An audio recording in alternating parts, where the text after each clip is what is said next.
Time circuit's on. Flux capacitor. Fluxing. Okay, so as far as research goes, I got a lot more work. I always say that, but I got a lot of work coming up with Robbie Radbear, my buddy, other bear who lives just outside of Rochester. If you guys follow my channel and my episodes, you will have seen that I've already done a lot of field work with Robbie, and he's got great insight and great local knowledge as far as like all the different spots to hit along the Erie Canal near and around Rochester. So stay tuned for that. Also, my work here in Buffalo regarding the infrastructure, specifically in the water, specifically the confluence of the Lake Erie and the Niagara River. There's a lot of gravy in that section. I don't buy the mainstream narratives of how the International Bridge was built. I dug into that, as a matter of fact. Shout out to Toronto Jew Bear, because he's helped me tremendously. Number one, professionally trying to obtain and solicit information from the Canadian side municipality, which is Fort Erie. He sent a professional letter to the museum over there trying to obtain information or video even, or pictures of the actual placement of the caissons. Again, what I'm talking about here is the International Railway Bridge that connects Fort Erie and the riverside portion of Buffalo. And I have some serious questions on the placement of the pier caissons in the middle of the river at the time the bridge was erected, effectively 1874, top of my head. Now, at that section of the Niagara River, it's about 40 feet deep, and the current is constant at somewhere between 9 and 11 miles per hour. That's unbelievably formidable when you take into account construction of these caissons. I'm not questioning the superstructure on the top of these caissons, the metal erector set, pretty much. That's very doable at that time period.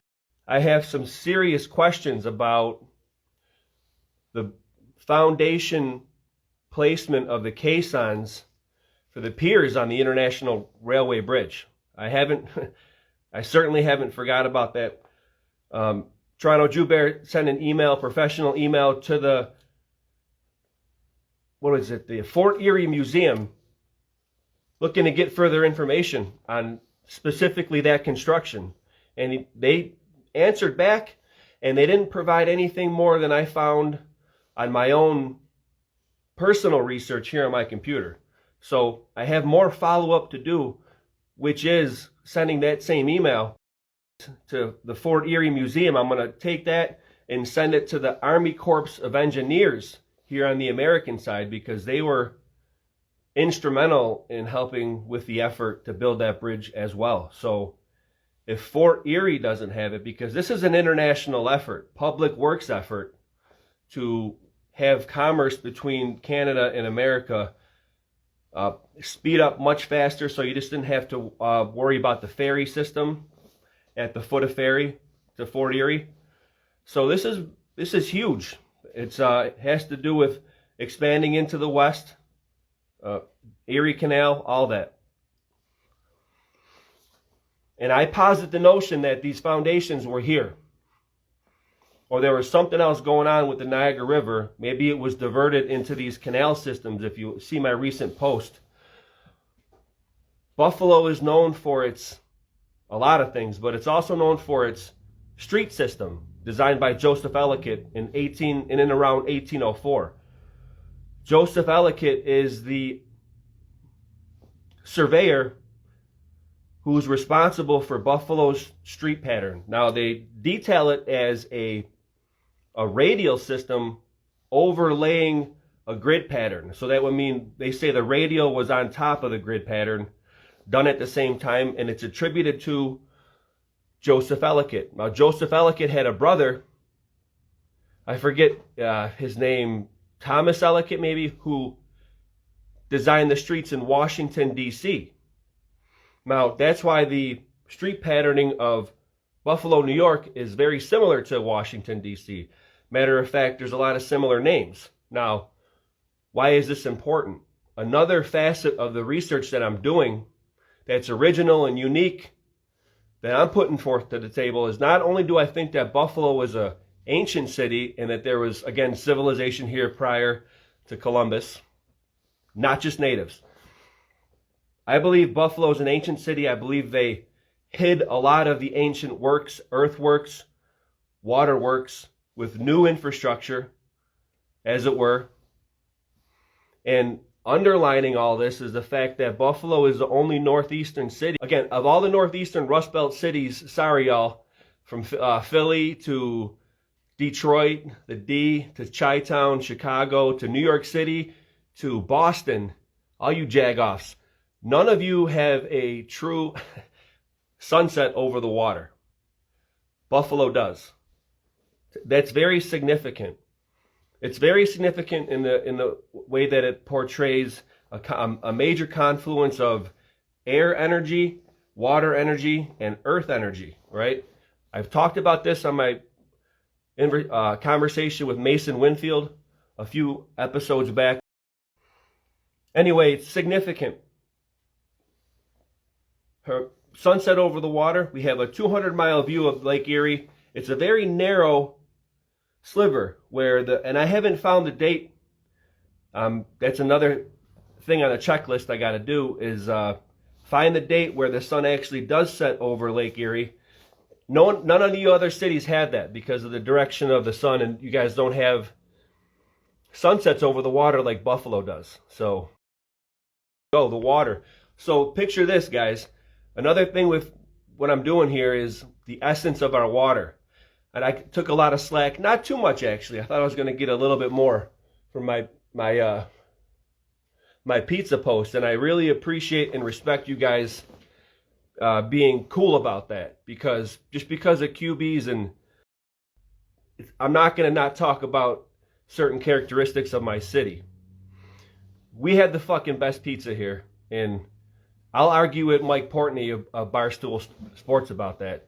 You guys want to send him this and try to get him to holler at the Berserker. I already sent a line, as I do, but I have a really good argument that's backed up scientifically that we have at least some of the best pizza in the States because of our water, because of our dough rising.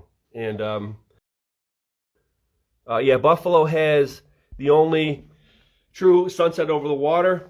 That's a major confluence of air, earth, and water energies. I think Buffalo's very significant up here in the north. What Dr. Longo's doing down in Florida, that's super cool as well, for sure. What I'm trying to say is, I'm just sitting here with a blowhorn saying, yo, I'm here in Buffalo also. This is pretty dope. It's about sharing the research that I have a passion for with you guys, getting feedback from it, being transparent, and being real about it. And let you guys know that I'm going to be getting out in the field soon enough, back to the Erie Canal over in Rochester. Main points to mention here. What was going on with the Vikings? Were they here in the Viking Age? Pulling fur pellets out of the northeast deciduous forests, taking them back into Europe and trading them with the Byzantine Eastern Empire of Rome? I think that was happening. I'm going to try to pick up the trail where some have left off. Mason Winfield is a good asset for that as well. I don't mean to be repetitive, but I did mention earlier to listen to my conversation with Mason Winfield. He is an author, and he has some really good insights on history, and he knew and met Barry Fell, who was one of the old guard academics who got some attention, but not too much. He passed away, saying that his work, he was a marine biologist, but he also did work on civilizational expanse, or spreading out from the Mediterranean. And Barry Fell had been on record saying that it's very possible that going way before Vikings, Basques and Phoenicians were here 1000 BC. Allegedly, could it be? So I was talking about that with Mason Winfield, and like that's the work that I have to, so much more work to go through and show, and books to dig through that I have and present and share with y'all. So it's been a while since I was live. I'll make sure to save this one. Anybody's got any more questions? I got about 10 more minutes. How are you settled? How are you settled if Phoenicians? So I don't necessarily, that is definitely something that I picked up on a while ago as well. When Longo said that, historians are, if they don't say it outright, they're familiar with the idea that the Phoenician ships are very similar looking to the Viking ships. And they're both a sailing, trading people's culture. Does that mean that they were the same? I don't think so, but I can understand the correlation. Okay? Certainly. And that idea is kind of what gets me to think that there's no way that the Vikings weren't here in North America in the Viking Age. Now, the Viking Age is like roughly around 793 to about 1100 AD. And the Phoenicians would have predated that 1,000 years. So picture that, guys. Now, adding in, considering there might be fluff time added here and there, I don't think they just drastically fucking added 1,000 years to our history. I think it was added here and there. Civilization being here, 1K BC, it's looking more and more likely. And that radial pattern that I referenced previously, that per mainstream was done at the same time by Joseph Ellicott, whilst his brother was city planning Washington, D.C. Okay? Now go figure, lo and behold, Ellicott, Joseph Ellicott, the one that designed Buffalo, with allegedly the radial pattern overlaying the grid pattern. Like that's why they call it the best designed city in America. Was alleged to have been done at the same time. I call bluff. And Joseph Ellicott, of course, went crazy later in his life. Very easy to quell the story. Now, mainstream says the radial grid pattern here in Buffalo, attributed to Joseph Ellicott, done at the same time, yada yada. I call bluff. I say, in my opinion, could it be that these radial patterns were here previously?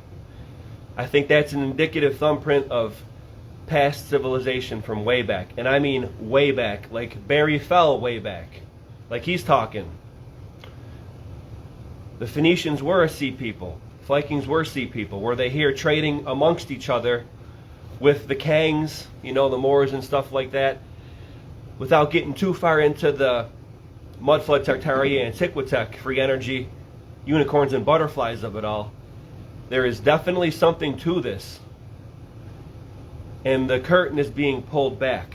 So your feedback, guys, you know, I may have slowed down a little bit for the winter with my work, but it's like full steam ahead. Again, I got plans with Robbie Radbear to hit Rochester again. The next place we're going to go, if you scroll down on my IG posts, is Shelby Center. There's a lot of gravy in that section of the Erie Canal. So here we go. Like if the Vikings were here in 1000 AD, there may have been a connection. Not saying that the Erie Canal was here. They would have had to circumvent the Niagara Falls pinch point, because everyone always comes into St. Lawrence and everything. What I'm saying is, number one, is it possible that New York State is Vinland? That's another unique idea that I've proposed. I haven't heard anybody else say that, even in mainstream, but maybe I haven't came across it yet. But I think it's possible. Vinland is known as the southernmost settlement from Leif Erikson, And people generally say that it's at the southern tip of Nova Scotia because they got wineries over there and shit. But so does New York State. A lot of wineries. And up the Hudson River, maybe they could have portaged and pulled their low draft boats through a series of waterways that may have been the proto makings of the Erie Canal. Okay, now you just add one. Keep this in mind also with this whole phonetics thing, and I wonder what Dr. Longo would say about this. Erie Canal. If you just add one little line to Erie, it's Eric. Leif Erikson. Is that a thing? I have no idea. It could be. I just thought about it one day. So it's quite possible the Vikings were here, and I think the Dutch followed them and kept it on the low. And the Dutch might have been here before Columbus as well. And geez, it just gets so deep in gravy that again, like I said, your feedback is appreciated. So okay, International Bridge. What's going on with the caissons? I got much more work to do on that. Shout out to Toronto Joubert, he's helping me. The Peace Bridge, there's the old water intake right underneath the Peace Bridge that looks like an old wrecked ship. That's another anomaly. As to my questioning would be, how the heck did they do that in that current in 1873? The Dutch being here, was there a old Cohorn style star fort in the city of Buffalo, which I think was a thing? That's more work that I got to do. And yeah, so again, I'm just coming out of hibernation. I had a lot of interviews from Mason to Ewar and Wood and Nichols. Shout out to those guys. And then most recently with Matt from Woketown. Now it's going to be field work, y'all. It's going to be local field work. Niagara Falls, the river, and these anomalous caissons. And then I'm shoot out to Rochester, and I'm just gonna bushwhack the shit out of the Western Door, aka the Dragon Path, aka the Psychic Highway. So you can count on that. Work from Niagara River to Niagara Falls to Fort Erie and Lewiston out to Rochester, and even I'll get out to Oswego, home of the Big Bear, eventually. It's kind of a crazy drive, but even the Adirondacks. I'm going to the Adirondacks for vacation this year as well. So Cranberry Lake, back to where I used to camp with my pops and my brother. Joe Cool, good to see you, man. Looks like I'm going to have to go punch back into the old grindstone. So that was just a little update from Berserker Bear, Bushwhacking History here in Buffalo. Appreciate y'all. And I'm going to curtail this one right now. Make sure to go to my YouTube channel, Bushwhacking History in Buffalo. Do a lot of work as far as looking at history through it from a different angle, through the lens of my faith. And again, I appreciate y'all. Mr. Brees, my man, 100. All right. God bless. Keep it sleuthing. I'll catch y'all in the next one.